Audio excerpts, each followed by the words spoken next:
எல்லாம் சந்தித்ததில் மிகுந்த மகிழ்ச்சி. இந்த பகுதி மேடவாக்கத்தில் நடந்து கொண்டிருக்கும் இந்த நலத்திட்டங்கள் உதவிகள் வழங்கும் விழா சிறப்பாக நடந்து கொண்டிருக்கிறது.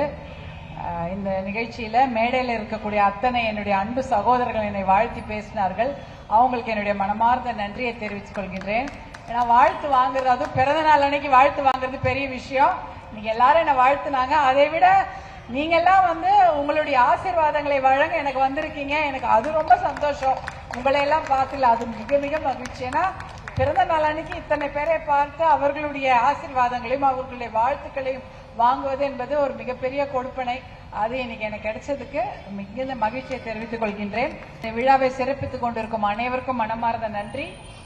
அதுவும் இன்றைக்கு பாத்தீங்கன்னா பசுமை தாயகம் நாள் 2 நாளா தொடர்ந்து கொண்டாடி கொண்டிருக்கின்றோம். அதுல இன்றைக்கு குறிப்பாக 3 சக்கர வண்டிகளை மாற்றுத்திறனாளிகளுக்கு கொடுக்கக்கூடிய ஒரு நல்ல நிகழ்வு. இப்படி பாத்தீங்கன்னா நான் இந்த பகுதியில சென்னையை பொறுத்த வரைக்கும் இந்த 3 சக்கர வண்டி, இந்த பைக்கு இதெல்லாம் போறதுக்கு தெரு இருக்குது. ஆனா பல ஊர்கள் அது கிடையாது. பாத்தீங்கன்னா தர்மபுரியில நான் போய் கேட்கும்பொழுது அவங்க எந்த வண்டி கொடுத்தாலும் போவதுக்கு சாலை இல்லைன்னா கஷ்டம். நீங்க வண்டி கொடுத்தா கூட போக முடியாது, தெரு இருக்காது, மண் ரோடு இருக்கும், அப்புறம் இந்த மாதிரி தார் ரோடு எல்லாம் இருக்காது. அப்பெல்லாம் ரொம்ப கஷ்டப்படுவாங்க மாற்றுத்திறனாளிகள்.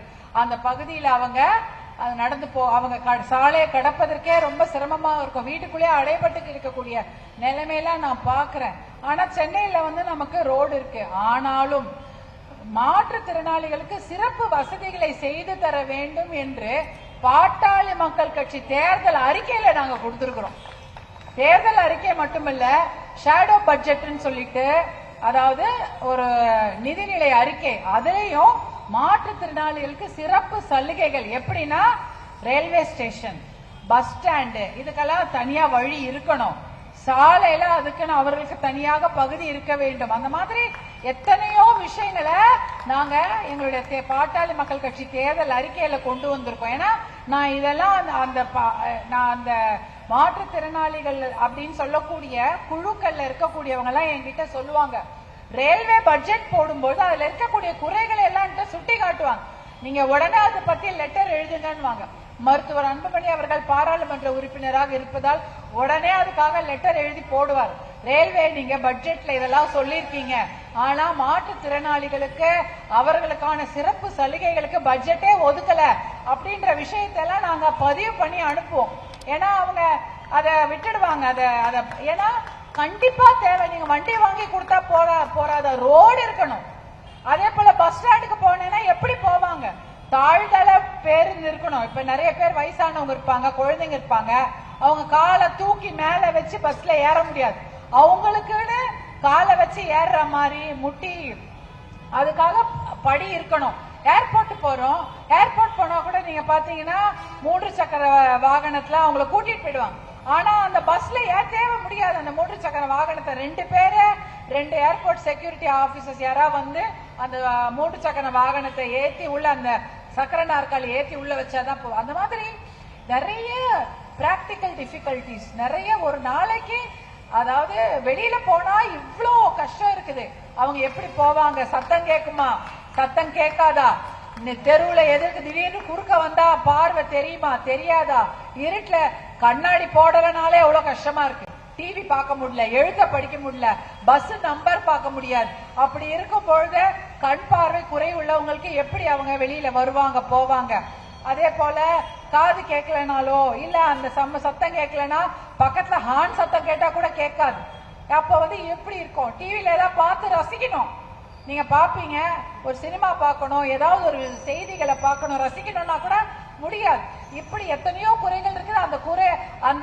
அந்த குறைகளை நிவர்த்தி செய்து மாற்றுத்திறனாளிகள் அவங்க ஒரு ஸ்பெஷல் பர்சன்ஸ், அவங்களுக்கு ஏத்த மாதிரி நம்மளுடைய சுற்றுப்புற சூழலை வடிவமைக்க வேண்டும். அதற்கான திட்டங்களை பாட்டாளி மக்கள் கட்சி எங்களுடைய தேர்தல் அறிக்கையிலும் நிதிநிலை அறிக்கையிலும் நாங்க நிழல் நிதிநிலை அறிக்கையிலும் நிறைய கொடுத்திருக்கிறோம். அதை தொடர்ந்து சொல்லிக்கொண்டே வருகிறோம். அதெல்லாம் கொண்டு வரணும்னு. அதெல்லாம் கண்டிப்பாக ஒரு நாள் வரும். அதெல்லாம் நாங்க நம்பிக்கையோடு இருக்கோம். அதே போல இங்க பாத்தீங்கன்னா தூய்மை பணியாளர்கள் வந்திருக்காங்க. அவங்களுக்கு தான் நான் மிகப்பெரிய நன்றியை சொல்லணும். அவங்க மட்டும் இல்லைன்னா நம்ம ரோடெல்லாம் கிளீனாவே இருக்காது, குப்பையில தான் வாழணும்.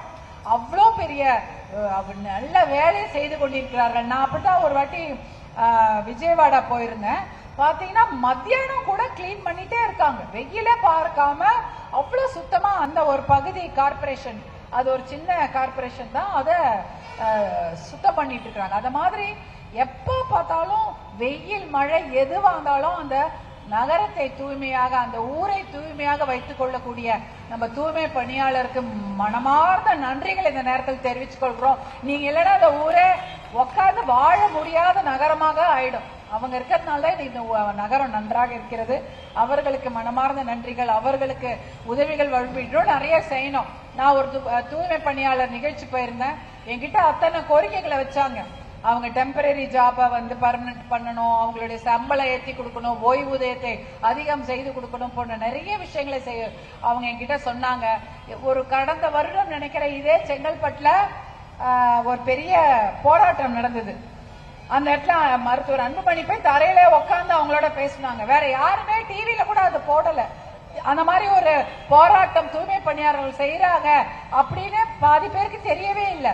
அதற்கப்புறம் மருத்துவர் அன்புமணி அவர்களோட உட்கார்ந்து அவர்கள் குறைகளை கேட்கும் பொழுதுதான் இது மாதிரி ஒரு போராட்டம் நடக்கிறது என்று எல்லாருக்கும் தெரிய வந்தது வெளியில. அந்த மாதிரி நிறைய விஷயங்களை செய்யறதுக்கு நாங்க தயாராக இருக்கிறோம்.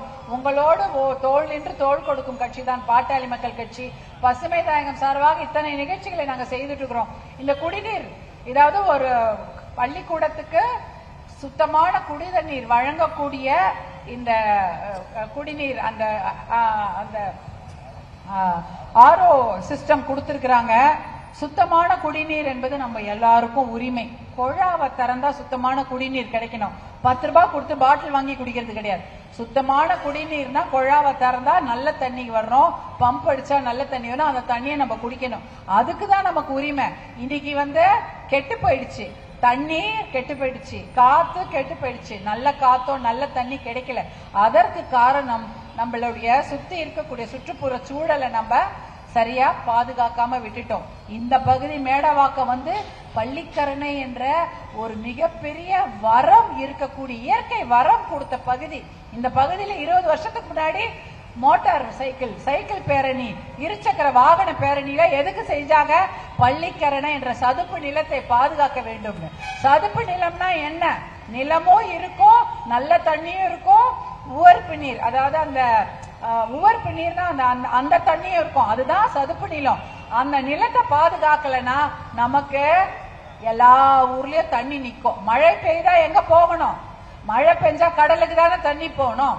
கடலுக்கு போறதுக்கு முன்னாடி கரணைகள்ல தண்ணி விழணும், தாங்கல்ல போய் தண்ணி தேங்கணும். இதே போல கரணைன்ற சதுப்பு நிலத்துல தண்ணி போய் தேங்கணும். ஆனா இப்ப என்ன ஆயிடுச்சு? நிறைய போக்குவரத்து, நிறைய பில்டிங் எல்லாம் வந்துட்டதுனால இந்த தண்ணி எங்கேயும் போக முடியாம நம்ம ஊரையே சுத்தி வருது. மழை பெஞ்சா என்ன ஆயிடுது? இதே இடத்துல தானே தண்ணி இருக்குது, அது தண்ணியில போட்டு விடுறோம். நீந்திதான் போகணும் பள்ளிக்கூடத்துக்கு. பள்ளிக்கூடம் 10 நாள் ஸ்மெல் அடிக்குது. ஏன்? பள்ளிக்கூட வளாகத்துல தண்ணி எல்லாம் தேங்கி போயிது, அதை வெளில எடுக்க முடியல. ஆனா இதுவே பள்ளிக்கரணை சதுப்பு நிலம் நல்லா இருந்ததுன்னா எல்லா தண்ணியும், அந்த மழை தண்ணி அதிகமாக வரக்கூடிய மழை தண்ணி சதுப்பு நிலத்துல போய் தேங்கிடும். சென்னை மாதிரி ஒரு ஊரே உலகத்திலே கிடையாது. அதாவது சதுப்பு நிலம் வந்து எங்க வேணாலும் இருக்கலாம், ஆனா சிட்டியில இருக்கக்கூடிய சதுப்பு நிலம்னு பார்த்தோன்னா அது சென்னை மட்டும்தான். கல்கட்டால கொஞ்சம் இருக்கு, அது கூட கல்கட்டாவுக்கு வெளியில இருக்கு. ஆனா சிட்டி ஒரு மிகப்பெரிய மையப்பகுதி நகரத்தில் இருக்கக்கூடிய சதுப்பு நிலம் என்றால் பள்ளிக்கரணை சதுப்பு நிலம். அதை நம்ம ப்ரொடெக்ட் பண்ணணும், பாதுகாக்க வேணும். அதுக்கு மேல ஆக்கிரமிப்பு வரக்கூடாது. அதுக்கு எல்லா பொதுமக்களும் துணையா இருக்கணும். அங்க எவ்வளவு பேர்ட்ஸ் வருதுன்றாங்க, எவ்வளவு ஃபாரின்ல இருந்தெல்லாம் அயல் நாட்டுல இருந்து பறவை வருதுன்றாங்க. அவங்களுக்கு மட்டும் அது வாழ்விடம் இல்ல, நமக்கும் குடிதண்ணீருக்கான வாழ்விடம் பள்ளிக்கரணை சதுப்பு நிலம். அதை நம்ம பாதுகாக்க வேண்டும். இப்ப கடலூர் மாதிரி ஊர் இருக்கு, அங்க தண்ணூத்துன்னு சொல்லுவாங்க, அது ஒரு சிட்டி, அதுல தண்ணூத்து இருக்கு. இது மாதிரி தமிழ்நாட்டுல ஏகப்பட்ட இயற்கை வளங்கள் நிறைய இருக்கு. நம்ம என்ன நினைச்சுக்கிறோம்? ஐயோ பெங்களூர் பாரு குழு குழுன்னு சூப்பரா இருக்கு, நம்ம ஊர் வெயிலா இருக்குதுன்னு நினைக்கிறோம். ஆனா நம்ம ஊர்ல அதை விட அதிகமான இயற்கை வளங்கள், சென்னையில இருக்கிறது, தமிழ்நாட்டுல இருக்கிறது. அதே போல கேரளாவை பார்த்து சந்தோஷப்பட்டுக்குவாங்க. அப்பா எவ்வளோ தண்ணி, எவ்வளோ மழை, எவ்வளோ அழகா இருக்கு அந்த ஊரு. அவர்கள் அதை பாதுகாக்கிறாங்க, நம்ம பாதுகாக்க தவறிவிட்டோம். அதனால இந்த நம்ம தமிழ்நாட்டில் இருக்கக்கூடிய இயற்கையை பாதுகாக்கணும். குறிப்பாக மேற்கு தொடர்ச்சி மலையை பாதுகாக்கணும். அதுல இருக்க ஓடக்கூடிய தண்ணீர், காவிரி, தாமிரபரணி, வைகை, இதெல்லாம் நம்ம பாதுகாக்கணும். அதே போல சென்னையில் இருக்கக்கூடிய பள்ளிக்கரணை சதுப்பு நிலத்தை நம்ம ஏரியா இது இங்க இருக்கிற ஏரியாவை இதை இந்த மக்கள் கண்டிப்பாக பாதுகாக்க வேண்டும். அதுக்கு மேல ஆக்கிரமிப்புகள் வராமல் பார்த்து கொண்டாலே நமக்கு தண்ணி பிரச்சனை இருக்காது. குடிக்கிற நல்ல தண்ணி கிடைக்கும், சுத்தமான காத்து கிடைக்கும். நம்ம பிள்ளைகள் நல்ல நோய் நொடி இல்லாம பிரமாதமா நல்லா வாழ்வாங்க. இல்லைன்னா ஆஸ்பத்திரிக்கோ தண்ணிக்கோ நம்ம அலைஞ்சிட்டு இருக்கிற வேண்டிய வேலைதான் இருக்கும். அதனால இவை எல்லாம் இருக்கக்கூடாது என்றால் பள்ளிக்கரணை சதுப்பு நிலத்தை நம்ம பகுதி மக்கள் கண்டிப்பாக பாதுகாக்க வேண்டும். இந்த நலத்திட்ட உதவிகளை எதுக்கு கொடுக்கறோம்னா உங்களுக்கு விழிப்புணர்வு கொடுக்கறதுக்காக இவ்வளவு பெரிய கூட்டத்தை கூட்டி இருக்கிறோம், வேற எதுவும் கிடையாது. என்னடா உட்கார வச்சுட்டு பேசிட்டு இருக்கிறாங்களே தப்பா நினைச்சுக்காதீங்க. சில விஷயங்களை உங்ககிட்ட சொல்லணும்ன்றதுக்கு தான் கூப்பிட்டோம். அந்த விஷயத்த நாங்க சொல்றதுக்கு எங்களுக்கு உங்களை பார்த்ததில் மிகுந்த மகிழ்ச்சி என்று கூறிக்கொண்டு, இதுக்கு மேல நாங்க ரொம்ப நேரம் பண்ணல, நீங்களும் ரொம்ப நேரமா இருக்கீங்க. உங்களை எல்லாம் பார்த்து உங்களுடைய வாழ்த்தை வாங்க நானே வருகிறேன் என்று கூறிக்கொண்டு விடைபெறுகிறேன். நன்றி, வணக்கம். பாட்டாளி மக்கள் கட்சியை பொறுத்த வரைக்கும் நீட் தேர்வு என்பது தேவையில்லை. ஏனென்றால் அது கிராமப்புற மாணவர்களுக்கும் ஏழை மாணவர்களுக்கும் சம வாய்ப்பை வழங்கவில்லை என்பதுதான் நிலைப்பாடு. பாத்தீங்கன்னா நீட் தேர்வில் வருடக்கணக்காக நிறைய குளறுபடிகள் நடந்து கொண்டுதான் இருக்கிறது. இன்றைக்கு தான் அது வெளியில தெரிஞ்சிருக்குது. தேர்வு தாள் வெளியில வந்துருச்சு அப்படின்றது இன்னைக்கு சொல்றோம். ஆனா நிறைய வருடங்களுக்கு முன்னாலேயே தேர்வு தாள் வெளியாகிறதோ இல்ல யாருக்காவது போய் சேருவதோ, அதே சமயம் அதிகமான மதிப்பெண்களை பெற்ற திறமையான மாணவர்களுக்கு அவர்கள் கேட்கும் அந்த சீட்டு கிடைக்காது. ஆனா குறைந்த மதிப்பெண்களும் நெகட்டிவ் மார்க் வாங்கின மாணவர்களுக்கு கூட அவர்களுக்கு சில கல்லூரிகள்ல இடம் கிடைச்சிடுது நீட் தேர்வு மூலம். இது திறமையான மாணவர்களுக்கான நீட் தேர்வுன்னு சொன்னாங்க. ஆனா அப்படி இல்ல. யாருக்கு அந்த சமயம் லக்கு கிடைக்குதோ அந்த சமயம் அப்படி அவங்களுக்கு சில சமயம் அப்படி போயிடுது. அவங்களுக்கு இந்த சமயம் கடந்த வருடம் அவங்க எக்ஸாம் எழுதியிருப்பாங்க, அவங்களுக்கு கிடைக்காது. அடுத்த வருடம் அவங்க எக்ஸாம் எழுதியிருப்பாங்க, கம்மியா மார்க் வாங்கியிருப்பாங்க, ஆனா அவங்களுக்கு கிடைச்சிருக்கும். இப்படி எத்தனையோ விஷயங்கள்ல நிறைய குளறுபடிகள் நீட் தேர்வில் நடந்து கொண்டிருக்கிறது. அதனாலதான் தமிழ்நாட்டில் நம்மளும் அந்த நீட் தேர்வு வேண்டாம்னு சொல்லிட்டு இருக்கிறோம். 12வது பொது தேர்வே போதும். எத்தனை முறைதான் மாணவர்கள் அவங்களோட தகுதியை நிரூபிச்சுக்கிட்டே இருப்பாங்க. 12வது பொது தேர்வுல அவங்க உயிரை கொடுத்து படிச்சு மார்க் வாங்குறாங்க. ஆனா அந்த தேர்வு கிடையாது, தகுதி தேர்வுன்னு ஒண்ணு வைக்கிறோம் அப்படின்னு நீட்டை வச்சு அதுலயே பல மாணவர்கள் மன உளைச்சலுக்கு ஆளாகி எவ்வளோ படிச்சுக்கிட்டே இருக்காங்க தொடர்ந்து. பாவமா இருக்கு. அவர்களுக்கு இந்த நீட் தேர்வு என்பது தேவையில்லாத ஒன்று. போதும் என்ற நிலைப்பாடுதான் பாட்டாளி மக்கள் கட்சியின் நிலைப்பாடு. அதை பற்றி தான் மருத்துவர் அன்புமணி அவர்களும் பல வருடங்களாக தொடர்ந்து சொல்லிக் கொண்டிருக்கிறார்கள். இப்ப டெல்லியில கூட இது மாணவர்கள் தன்னெழுச்சி போராட்டமா நடந்து கொண்டிருக்கிறது. இதனால ஒரு நல்ல முடிவு கிடைச்சா நல்லதுதான்.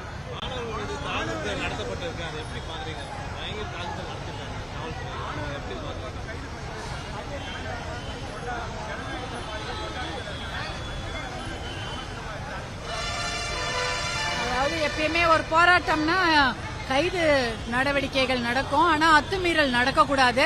எல்லாரையும் இப்ப யூஸ்வலி பாத்தீங்கன்னா ஒரு போராட்டம் செய்தா எல்லாரையுமே வண்டியில ஏத்துவாங்க, ஒரு இடத்துல அடைச்சு வைப்பாங்க, திருப்பி சாயங்காலம் விட்டுடுவாங்க. அந்த மாதிரி விஷயங்கள் நடந்து கொண்டிருக்கிறது. ஆனா மாணவர்களுக்கு என்னன்னா அவங்க படிக்கிறாங்க, அவங்களுடைய வாழ்க்கை பெரிய கேள்விக்குறியாடும். கேஸ் போட்டாலோ அவங்கள கைது பண்ணி உள்ள வச்சாலோ அவங்க மேல் படிப்புக்கோ அவங்க வெளிநாடுகளை போய் வேலை செய்யணும்ன்ற போதெல்லாம் அது மிகப்பெரிய பிரச்சனையை உருவாக்கும். மாணவர்களை மட்டும் அந்த அந்த கைது நடவடிக்கை அவங்களுக்கு மட்டும் அது இருக்கக்கூடாது. ஏன்னா அவங்களுடைய வருங்காலத்தை கணக்கில் கொண்டு மாணவர்கள் மேல் கைது நடவடிக்கை என்பது எடுக்கப்படக்கூடாது.